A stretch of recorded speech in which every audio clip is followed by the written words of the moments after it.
प्यारे विद्यार्थियों, नमस्कार। ऑनलाइन कक्षाओं के अंतर्गत आज हम रस के बारे में अध्ययन करेंगे। पूर्व में हमने 5 रसों का अध्ययन किया था और उसी क्रम में हमने 5 श्रृंगार, हास्य, वीर, अद्भुत और विवश रसों का अध्ययन किया था। उसी क्रम में आज हम करुण, रौद्र, भयानक, शांत और वात्सल्य रस के बारे में अध्ययन करेंगे। रस काव्य को पढ़ने या सुनने से जो आनंद या हर्ष की अनुभूति होती है उसे हम रस कहते हैं। रस का जो मूल होता है वो स्थायी भाव होता है और ये स्थायी भाव प्रत्येक सहृदय व्यक्ति के हृदय में सुषुप्त अवस्था में पाया जाता है और जब अनुकूल परिस्थितियां पैदा होती है तो यही स्थायी भाव विभाव, अनुभाव और संचारी भाव के संयोग से रस रूप में परिणत हो जाता है, उसकी रस रूप में निष्पत्ति हो जाती है। तो हम छठे रस के बारे में और अध्ययन करेंगे और छठा रस है करुण रस। करुण रस, करुण का अर्थ ही दया होता है। करुण रस अत्यंत प्रभावशाली है। इसमें सभी को तुरंत द्रवित करने की शक्ति होती है। भोज ने जिस प्रकार श्रृंगार को ही एक रस के रूप में स्वीकार किया था, भवभूति ने उसी प्रकार करुण को ही एकमात्र रस माना है। उन्होंने कहा भी है, एको रसः करुणा एव निमित्त भेदात्, करुण ही एक रस है, अन्य रस तो भेद के कारण। अब जो करुण रस है उस करुण रस का स्थायी भाव शौक है, आलंबन विभाव, प्रिय व्यक्ति या वस्तु का अनिष्ट, हानि या विनाश है, उद्दीपन विभाव, दुखपूर्ण अस्त व्यस्त दशा का वर्णन या श्रवण, आलंबन का रुदन, मृतक दहा आदि उद्दीपन विभाव है और अनुभाव भाग्य निंदा, भूमि पतन, रुदन, उच्छ्वास आदि अनुभाव है और संचारी भाव में चिंता, ग्लानि, विषाद, स्मृति, व्याधि, निर्वेद और मरण संचारी भाव है। करुण रस के भीतर शौक स्थायी भाव परिपुष्ट होकर रस तत्व को ग्रहण करता है और यह रस रूप में परिणत हो जाता है। उदाहरण के लिए दशरथ के राजा दशरथ से संबंधित पद है, बस यही दीप निर्वाण हुआ, शुत विरह वायु का बाण हुआ, धुंधला पड़ गया चंद्र ऊपर, कुछ दिखलाई न दिया भू पर, अति भीषण हाहाकार हुआ, सूना सा सब संसार हुआ, अर्धांग रानियां शौकृता, मूर्छिता हुई या अर्धमृता, हाथों से नेत्र बंद करके सहसा ये दृश्य देख उर के, हा स्वामी क ऊंचे स्वर से, द के सुमंत्र मानो दव से, अनुचर अनाथ से होते थे, जो थे अधीर सब रोते थे। यहाँ पर राजा दशरथ आलंबन है, उनका मृत शरीर और पास में होने वाला हाहाकार आदि उद्दीपन विभाव है। विलाप, मूर्छा, आंखें बंद करना, रोना आदि अनुभाव है। निर्वेद, जड़ता, विषाद, चपलता, भय आदि संचारी भाव है। यानी राम वन गमन के बाद उनकी चिंता में राजा दशरथ द्वारा प्राण त्यागने पर क्या स्थिति होती है उसका चित्रण करते हुए यहाँ लिखा है कि किस तरीके से करुण रस की निष्पत्ति होती है। यहाँ करुण रस की निष्पत्ति के बारे में बताया गया है। आगे हैं रौद्र रस। रौद्र रस का स्थायी भाव क्रोध है और इसके देवता रुद्र माने जाते हैं और रंग लाल वर्ण का माना गया है। आलंबन शत्रु या कपटी दुराचारी व्यक्ति होता है। उद्दीपन अपमान और निंदा युक्त वचन। अनुभाव भौहें तानना, दांत पीसना, ललकारना, कांपना, मुंह लाल हो जाना, हाथ चलाना आदि अनुभाव है। और संचारी भाव गर्व, अमर्ष, चपलता, आवेग आदि संचारी भाव है। उदाहरण के लिए बारी टारी डारो कुंभ कर नहीं विदारी डारो मारो मेघ नादे अजु यो बल अनंत हो। कहे पद्मा कर त्रिकुट ही को ढार डारो डारत कोई जातु धनन को अंत हो।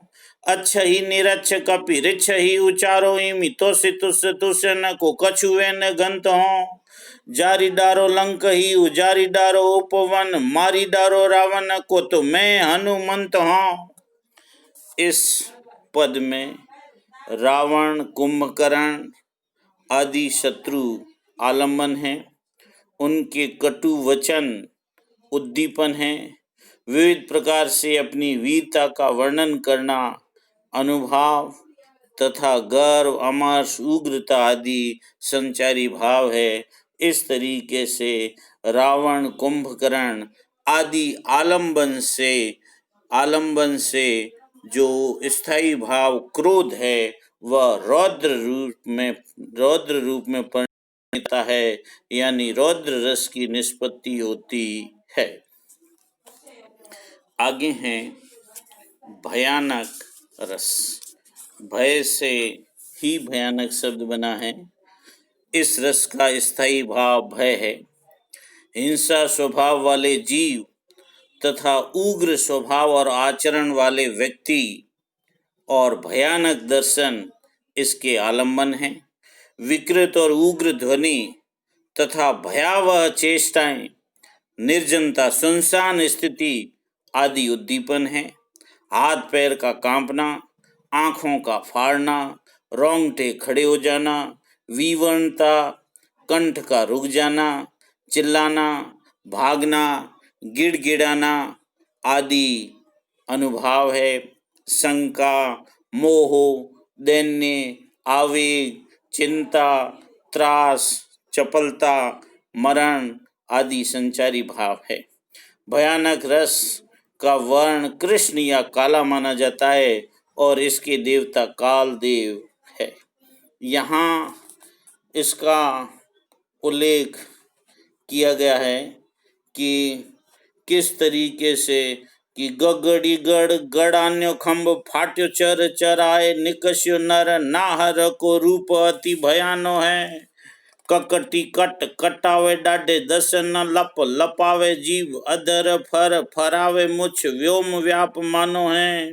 बबरी भर भराने लोग डडरी डर पराने धाम थथरी थर थराने अंग चित चाहत खानो है।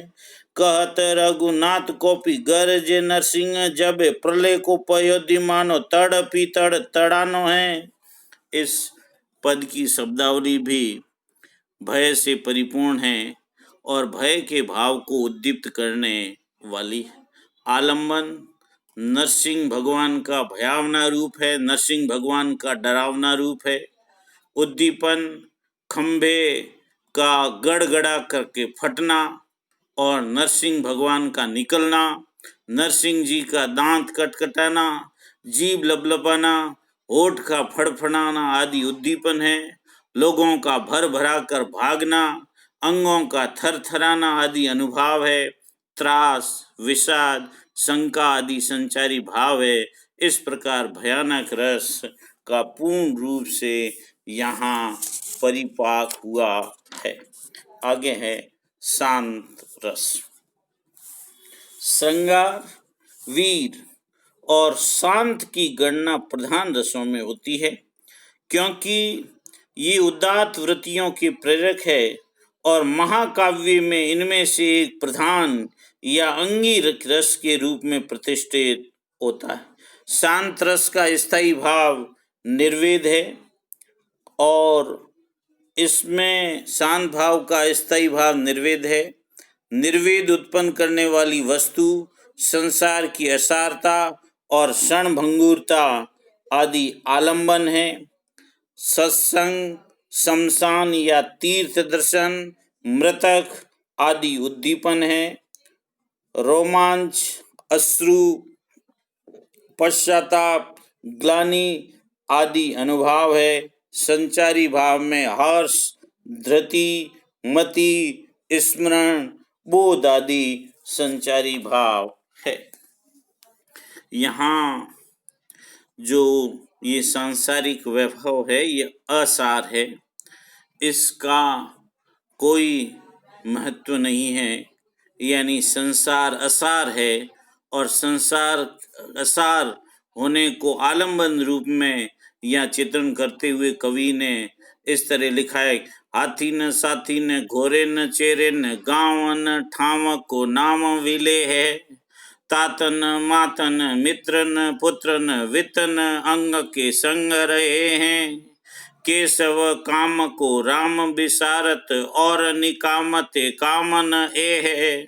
चेत रे चेत अजौ चित अंतर अंतक लोक अकेलो ही जय है। अंतिम लाइन में यहाँ केशव कह रहे हैं कि चेत रे चेत अजौ चित अंतर अंतक लोक अकेलो ही जय है, कि इस संसार में अंत में व्यक्ति को अकेला ही जाना। यहाँ पर जो ये संसार असार है और संसार का जो वैभव है वो क्षणभंगुर है। अनित्य सांसारिक वैभव आलंबन है। हाथी, घोड़े, मित्र, पुत्र आदि का शरीर के साथ छूट जाना उद्दीपन है तथा और ये कथन अनुभाव है तथा बोध, शंका, तर्क आदि संचारी भाव है। इस तरीके से यहाँ शांत रस की निष्पत्ति होती हुई है। अंतिम है वात्सल्य रस। संस्कृत के अधिकांश आचार्यों ने इसे अलग रस न मानकर श्रृंगार के भीतर ही परिगणित किया है, लेकिन कुछ आचार्यों का मत है कि वात्सल्य, भक्ति आदि श्रृंगार के भीतर ही है, परंतु इसे स्वतंत्र रस के रूप में स्वीकार करने वाले भोज, भानुदत्त, विश्वनाथ, हरिश्चंद्र आदि है, जिन्होंने वात्सल्य को एक स्वतंत्र रूप रस के रूप में स्वीकार किया है।